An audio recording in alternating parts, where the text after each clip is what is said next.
or at least your legal counsel has said that they expect a resolution by 2023. Does that still feel like that's the case? I think that definitely feels like the case.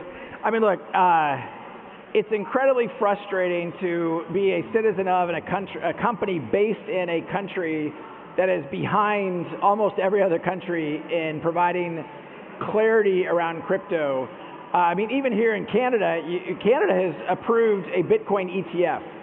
The U.S. has not.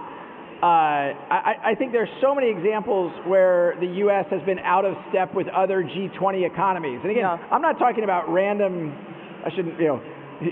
small countries. I'm talking about like major economies who are providing that clarity and certainty. You know, as you described, the Securities Exchange Commission sued Ripple saying that our sales of XRP were investment contracts. It's a kind of a nuanced point, and to your point, we fought it. I think it is so important to fight it, not just for Ripple, but for the whole industry. The SEC, I think, is a hammer, and when you're a hammer, everything looks like a nail. And the current chair of the SEC has said he thinks probably everything except for Bitcoin is a security. That's a pretty bold statement. I think it would be very negative for the U.S. crypto industry, and it's the reason why I think a lot of people are moving outside the United States to build and invest in or speculate in various crypto projects. Do you ever see yourself as a non-U.S. company, right? Like you're hiring a lot outside of the U.S. Do you ever see yourself as a non-U.S. domiciled business? It should not be lost upon you that Canada is not the U.S. and we're opening a big office here. Look, I mean, it's like any industry. It's like any company. If the country you're based in is making it hard for you to be successful, you go other places. I mean, on a percentage basis, our growth is much more outside the United States than in the United States. 95% of our customers are non-U.S. companies. So, look, we're going to continue to invest where we know what the rules are. Even though there are a lot of libertarian roots around crypto, my experience is most actors in crypto want to play by the rules. But we have to know what the rules are. And at the SEC, going back to one of the things you asked earlier, they have been fighting us on the disclosure of certain documents. So this is an entity, by the way, which keep in mind what the SEC does. They demand disclosure from the companies they regulate. And they won't disclose anything. They had a judge 14 months ago, tell them they need to disclose the notes associated with this very famous speech that happened 4 years ago saying that Ether is not a security. What are they hiding?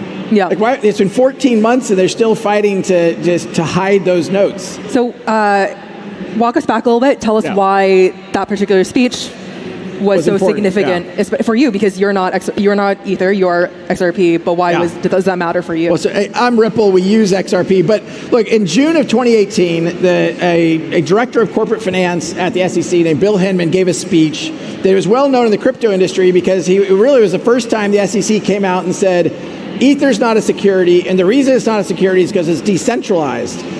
I viewed that, and actually, now there's an email that the SEC has that I read that, and I sent an email to the team like, this is good news. If you look at that measurement stick, that's clear that XRP is not a security. Like, let's keep building. And now the SEC is well, first of all, they no longer will say ETH is not a security. The current chair, you ask him, and he won't comment, which I don't know how you have one administration what are the rules? Let's just be clear about the rules.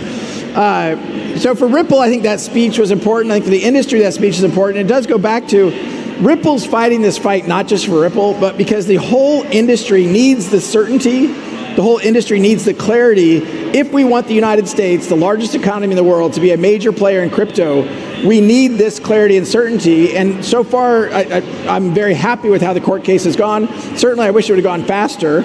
To your point around 2023, but we are fighting every step to make it go as quickly as possible. Okay, so I do have a question for the audience. I am curious, and this is tied to what we've been talking about in the past 15 minutes. What percent of you, to start off with, well, raise your hand actually, I'm sorry. Raise your hand if you currently own cryptocurrency of some kind. Okay, so that's, 80%. 80%. Okay, I'll say 70 because it's like 70, 80%. Okay. Among those who do own cryptocurrency, how many of you think that most cryptocurrencies are securities? We got a few hands. There's a few.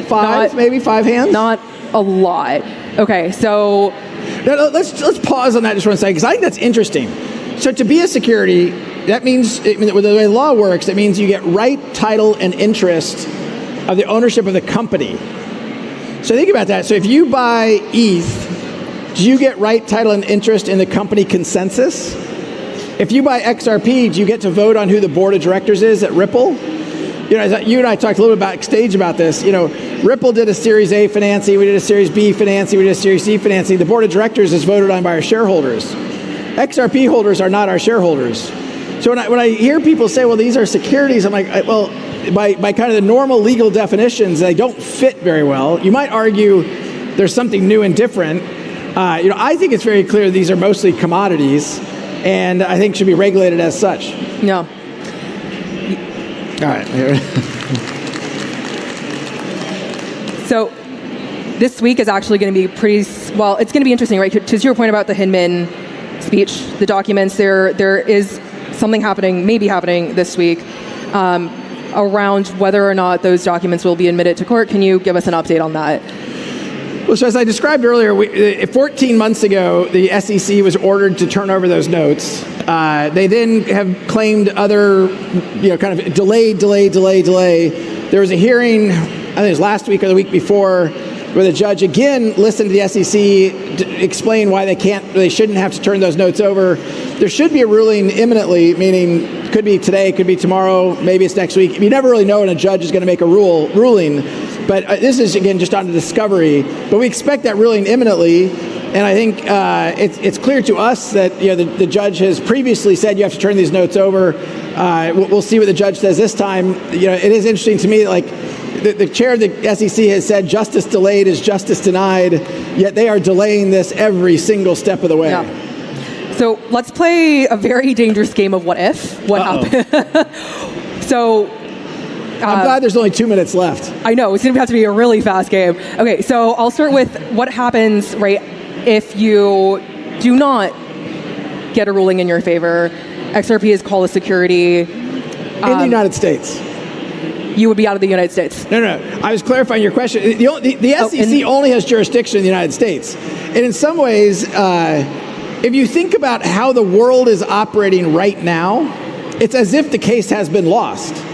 Other than on Uphold and maybe a few other exceptions, you can't trade XRP in the United States. Coinbase halted trading, others delisted it. So if Ripple loses the case, does anything change? It's basically it's status quo. Ripple is still growing very, very quickly. Well, there are still people betting that you could win this case. Well, I think that's the case. I'm betting that, just to be clear. And look, I'm betting that not just because of the tone of the questions from the judge and these kind of things. I'm betting that because I think the facts are on our side. I'm betting that because the law is on our side. And I think the SEC has massively overstepped into try to take kind of jurisdictional ownership over something that is, I think they saw this gray area. They're like, hey, we're going to go in. But it's frustrating that it's taken this long. There's a lot of companies, I think, realize how important this case is to the whole industry. So, knock on wood, there's some that think we're going to win. I happen to be one of them. Okay. So, but even if you don't win, it's operation as usual. You're probably just not going to be a very U.S.-centric company. Say you do win. What happens? You've spoken maybe an IPO, right? That might be coming. Well, the Securities Exchange Commission has to approve an S1 in order for a company to be public. Yeah. And so, trying to go public during that time doesn't make a lot of sense. But Ripple has grown into one of the leading crypto companies out there. I have said publicly before that I didn't think Ripple would be the first public crypto company, nor would be the last. There are a few that have already gone public. There are a couple that were announced as SPACs that have gotten delayed. I don't know the status. But look, I think this industry is maturing and growing. It is here to stay. Even after this massive sell-off, you're talking about $1 trillion global industry. It is a massive industry, and I think it makes sense for companies like Ripple to take advantage of some of the most efficient capital markets in the world. Okay. Amazing. Awesome. We are now trending upwards. Oh, I believe that means that we are out of time, actually. Well, thank you so much for speaking and being in Toronto with us today. Amazing. Thank you. Have a good one.